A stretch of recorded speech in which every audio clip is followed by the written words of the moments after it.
Welcome to Working for Women, the Independent Women's Forum podcast, where we are changing the conversation about women and public policy for the better. Hello, this is Carrie Lucas, president of IWF. I'm excited to be talking with IWF Senior Policy Analyst Inez Stepman. Inez, thanks so much for joining me today. Thanks for having me, Carrie. You and I talked about Title IX as it pertained to the college campuses and the laws or the rules surrounding sexual harassment adjudication. But I wanted to kind of follow up with you and talk a little bit more about Title IX and the definition of the sexes.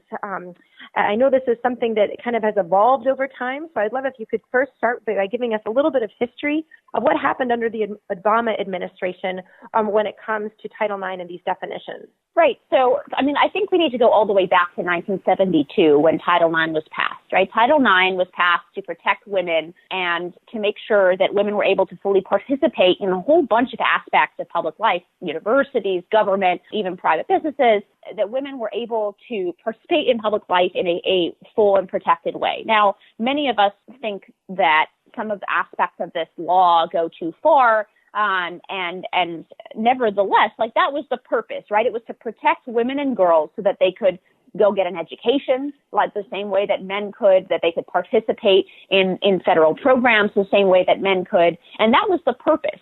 So I think we need to go all the way back to the 70s to see, okay, this law was passed to protect women.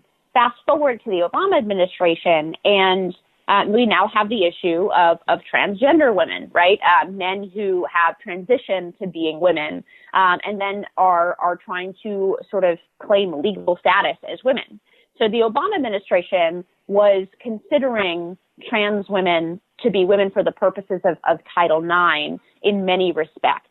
So that has had a lot of impact and has created a lot of confusion around how Title IX precepts are supposed to be enforced, both by universities and, for example, in programs such as set-aside programs. So, for example, we have a bunch of federal statutes that, for example, require that a certain percentage of contractors used on a federal project are, for example, women-owned businesses. Well, we need a definition for what a woman-owned business is. Is that a biological woman owned business, or does a business owned by a man who has transitioned to female count as a woman-owned business? The Trump administration, all they've done is restore the original meaning of the law, which was biological women. That Title IX is meant to protect and deal with the status of biological women. Yeah, well, it's interesting because obviously I think part of what I assume is kind of driving it is this. I remember, I think it was last year there was some news stories about a transgendered woman who was winning competitions in a lot of women's sports. I think it was like a Texas wrestling state championship where a biological male was able to completely dominate the women's sports because although he hadn't fully transitioned, so he still has obviously men and women, maybe not so obviously anymore. I feel like sometimes this is kind of cloaked that men are biologically different than women and tend to be stronger and faster, and which is why one reason why it's really important for men and women to be able to compete in different athletic programs, because otherwise biological women aren't going to have a chance. Is this going to address any of those problems, or does that remain to be seen? It just depends. Since this is Title IX, it depends whether the program in question receives federal funding. But you're right, we are seeing this increasingly. Actually, just recently we saw a cycling competition where a trans woman named Rachel McKinnon bragged about being the first transgender woman world champion, and the silver and bronze medalists were biological females.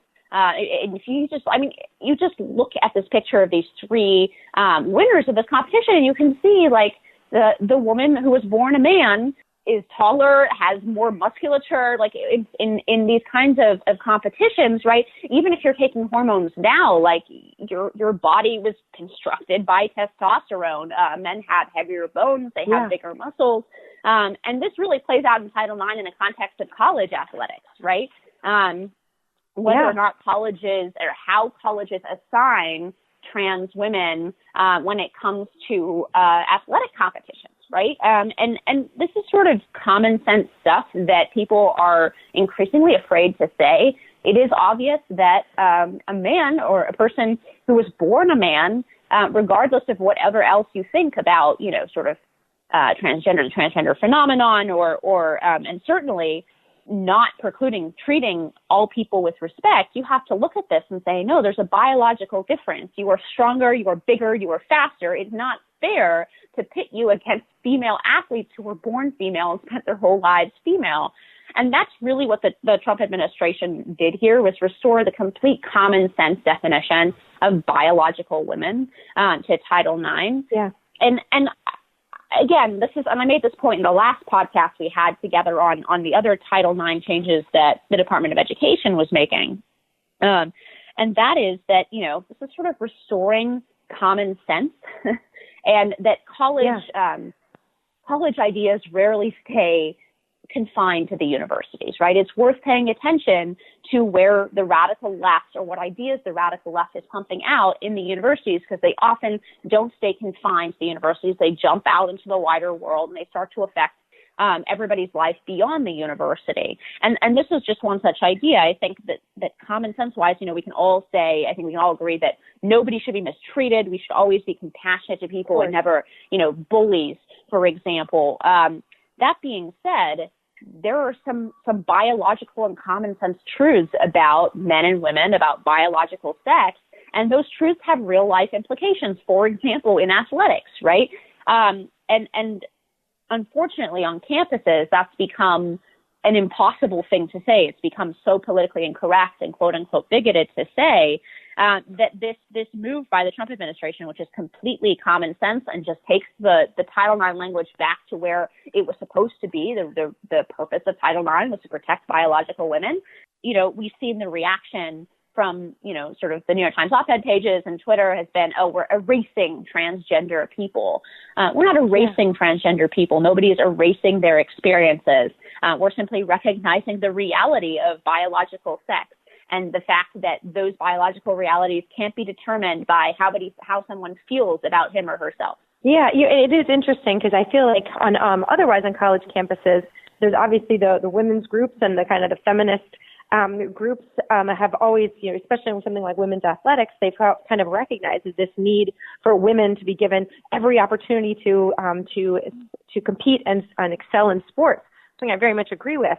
But this is, it's interesting now with this kind of the problems or the potential problems or conflicts created with transgenders. You're right that it's totally separate from. Of course, we want everybody treated with respect and to be able to to live their life and to make decisions. But it's that you can't kind of collapse the whole system of kind of the distinctions we make between the sex to allow women to be able to compete, to accommodate others, and really setting up an incentive for people to possibly abuse that situation.